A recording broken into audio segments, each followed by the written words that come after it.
Tell me about when you tree sat. Oh, really? Okay. Hmm. Okay, I hopped a train from Portland to Eugene uh, when I was homeless in Portland, whenever that was, a long time ago. And uh,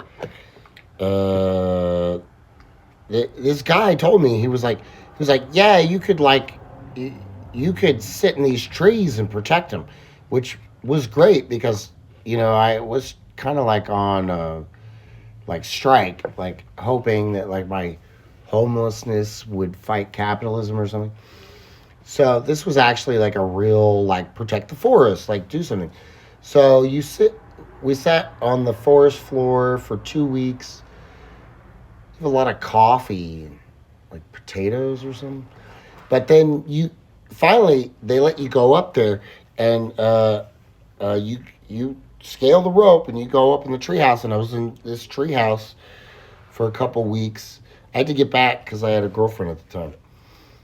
But I was in the treehouse for 2 weeks, 200 feet up. After I was out there a total of a month, uh, guarding trees, and they gave you a bag of weed that really sucked, but it was free, and there was nothing else to do up there, and there was a lot of it. So, and there were books.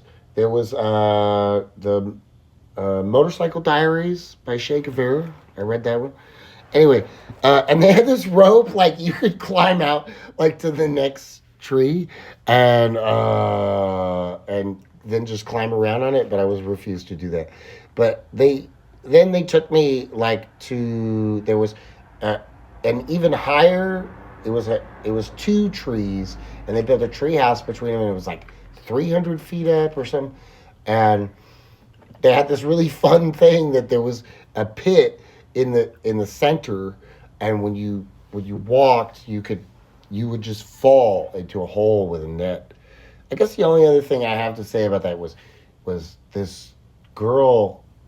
No, no, no, no. Talk about my scar. They asked about the car. They said I need the car battery, so I sent this car battery down in a backpack, but it got stuck in the rope. So I I cut the rope with a knife and yelled, "Look out!" and but I slipped, and I have a scar on my thumb. I don't think you can see it in this. Yeah, actually, maybe you can. Barely. Yeah, but yeah, a girl came up topless, and I asked her how long she'd been out there, and she said like 6 months or something. I was like, wow, this seems like a dream out here. But uh, I had a very.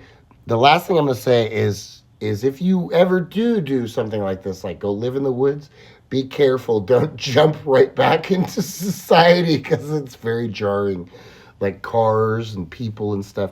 It was so beautiful out there. We had this dog, Siddhartha.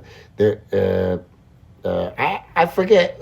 There was another guy I was traveling with, but he was homeless in a different way than me. He was like trying to follow Jack Kerouac, but we never got lost because of that dog, Siddhartha. Anyway, this is a pretty long video. I'm gonna go.